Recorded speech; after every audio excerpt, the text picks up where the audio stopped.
Both Hazbin Hotel and Helluva Boss are interesting shows because they've been gradually refined over a long period of time. Hazbin Hotel in particular has been in the making for the past 10 years, and all of these pieces of media can be labelled under the term Vivziepopverse. Although it's fantastic to be able to look back and see how these shows have developed over time, it also creates problems in relation to canonicity. In this video, I'm going to discuss both shows and talk about how the complicated lore will become more important in the future. So for Hazbin, we can clearly put it into a timeline of events. Firstly, we have the Zoophobia Era, where the characters were a part of Vivzi's old comic series, Zoophobia. This timeline ranges from 2012 to 2015. The second era is the Hazbin Hotel pilot era. This constitutes everything from 2015 to 2020. The third and final era is what I'd refer to as the actual show, or the A24 era. This is from when the show is picked up in 2020 to into the future once it actually releases. So as you can see, there's a bit of a long history for the Hazbin universe. 10 years is a lot of time, and the characters and lore have changed drastically over time. This gradually leads to more and more problems surrounding whether old lore is canon and how it interferes with some of the more up-to-date stuff. In this section, I'm going to go through each era and discuss why it's difficult to analyze what's canon or not.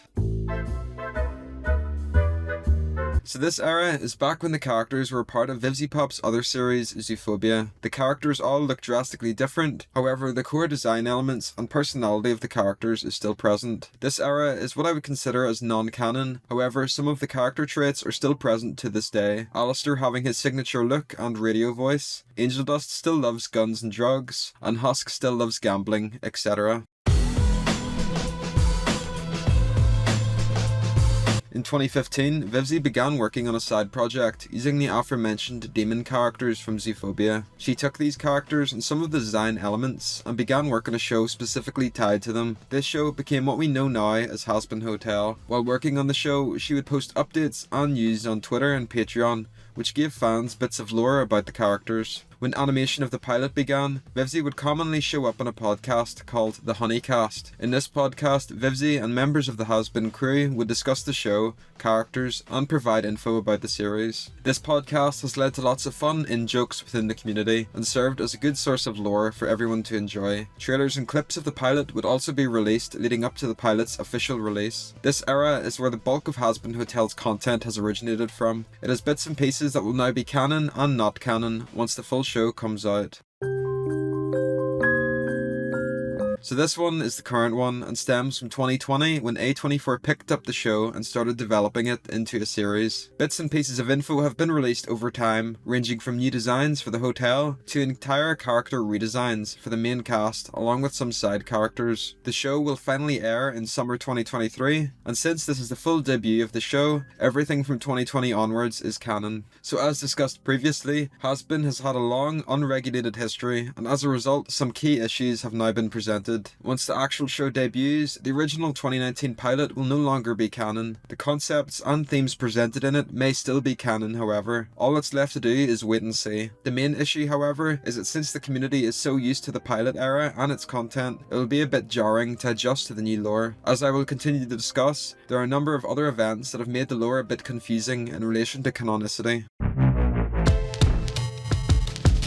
The first major event, as I talked about a little before, is the pilot. Since the show was picked up by A24, things are subject to change. Although some concepts will remain canon, the pilot will no longer be canon. The second thing is the Honeycast and Vivzi's past livestreams. Like I mentioned before, Vivzi and the team have used the Honeycast and numerous livestreams on both YouTube and sites like Streamily as a way to interact with fans and discuss lore. The problem is that some of these livestreams are private or are so long ago that it's impossible to find sources for information. Added to this, with the full show coming out in 2023, it's difficult to know what information from these streams is canon and what isn't. Some of the things said by Vivzi or the team were said on the fly and might not be 100% accurate since mistakes can happen. Some of the information will certainly carry over to the final show, but a lot of it will likely become redundant. The third example was the Hazbin and Helluva Instagrams. I've discussed these in depth in their own dedicated video, which I'll have linked below, but basically these Instagrams were official and ran by members of the Spindlehorse team. Eventually they were shut down and labelled as non-canon by Vivzi and the staff. It's unclear what parts of the Instagrams were canon and what weren't. Some of the concepts definitely fit the characters quite well, like the relationship between Vox and Valentino. However, since these Instagrams were labelled as non-canon by the team, theme, it basically means all the posts are for the trash heap. They were also made before the show was picked up by A24. The fourth example is the Addict music video. This video is Vivziepop's most viewed video on her channel and sits at over 140 million views. In December 2021, the creator of the song, Silvahound, did a tweet giving their thoughts about the Hazbin recast. In this post, Silva reminded everyone that the Addict music video was a fan project. This song was also sung by the original voice actor of Angel Dust, Michael Kovac. So now we have a situation where the most viewed piece of media about Hazbin Hotel is no longer canon. It could be the song isn't canon, or perhaps specific storyline parts aren't canon, but until we get confirmation, we won't know for sure. The issue with these examples, however, is the community's attachment to old concepts. The first example of this was when the original pilot voice actors were recast. This happened a while ago, and it was sad to see the beloved voice actors we know and love get replaced. There was a lot of drama, and some people were mad at Vivian, which wasn't necessary. It's unfortunate that they got replaced. However, you can't bash the new voice actors when they haven't even been announced yet, and the show is still in development. The original voice actors were likely going to be replaced regardless, since the majority of them weren't part of any union, and as a result can't be taken on for serious commercial work. Some of the other voice actors, such as Stamper and Joe, were YouTuber cameos, so they obviously weren't going to be brought into the actual show as long-term actors.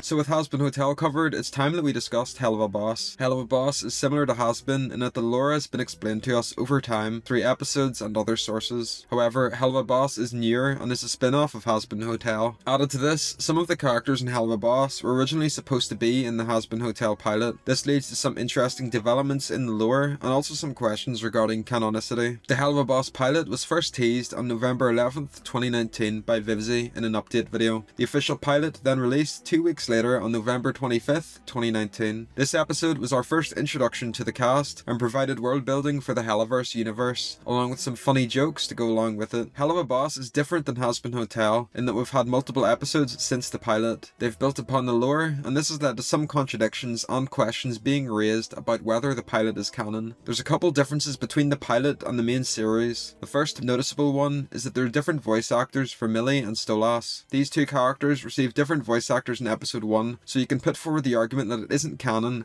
since it's voiced by different people. Some characters receive changes to their designs as well. Millie has a white spot in her hair, which was removed in episode 1 and only appeared later in the series as an editing mistake. Stella also looks radically different in the pilot compared to in the full series. One of the posters in the back had a picture of Tilla, Barbie Wire and Blitz. It says, "The Amazing Imp Siblings." This poster was altered in future episodes to say the Amazing Imp Twins, and we got confirmation in episode 7 that Tilla is Blitz and Barbie Wire's mother. So in this situation, it looks likely that Blitz was originally going to have two sisters before Tilla was changed into Blitz's mother instead. Some of the characters also act differently in the pilot. One example being Luna, who makes a syphilis joke. This was considered canon by most of the community until later in the show where Luna stated she didn't have many friends. This basically debunked the syphilis bit as just a joke. The argument can be put forward that Stolas's place in the series has also changed. One fan theory that I saw is that Stolas was originally meant to be an antagonist throughout the series. However, his character was instead changed to be a love interest to Blitz. This theory is based on the idea that Stolas acts differently in the pilot compared to the rest of the series, almost like a boss to Blitz. The original poster of the show can also be evidence of this, with Stolas looking down at the IMP crew,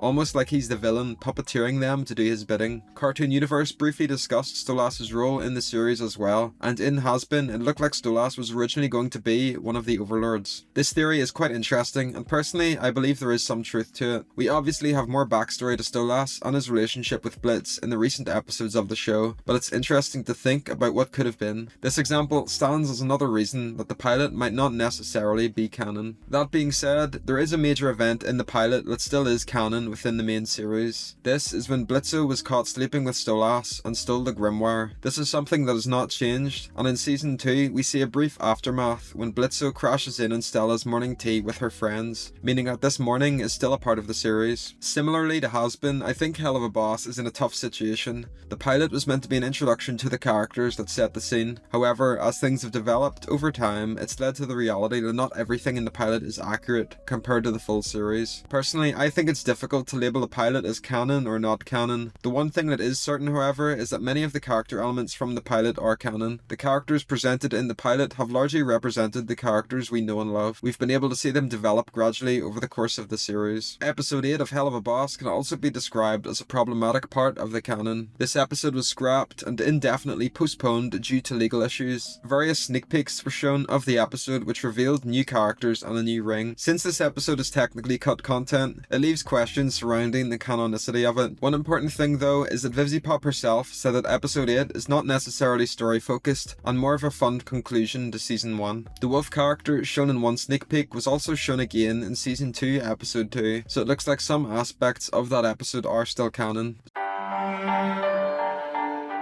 So this part is quite important, but Fanon has a large part to play in the shows and how the community perceives things. Fanon is basically the term for fan-made theories and content that aren't officially canon. Fanon on its own isn't a problem, but in the Hazbin Helluva community, it's become a prevalent issue due to how the shows have been developed. As I mentioned earlier, the lack of episodes means there are gaps in the lore which fans have filled in themselves. This leads to misinformation spreading and fan theories being misinterpreted as canon. Fan wikis are the biggest offenders. Vivziepop herself has came out in the past saying not to believe these wikis, as unless the content has a source, it's probably not canon. Some of the roleplay wikis are just as bad, with many hosting leaked content off Patreon. This is harmful as fans will check out these sites and might take it at face value. It can be difficult to discern what's fake and what's real, and this has certainly led to bits and pieces of the lore being misconstrued.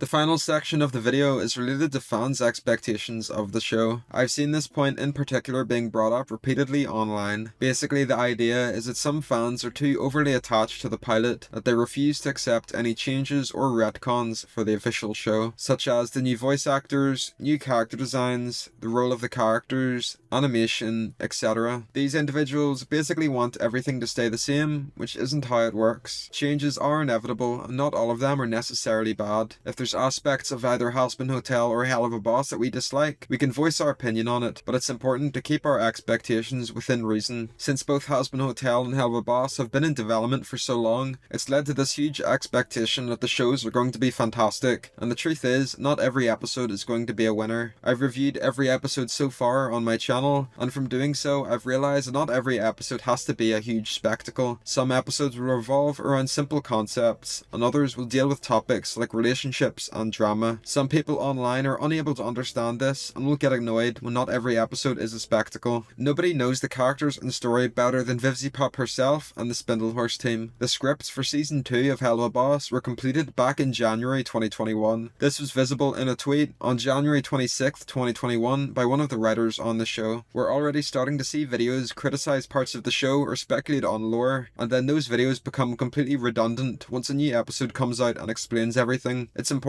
for the community to give both shows a chance and not get upset when their theories don't line up with exactly what Viv and the team are planning.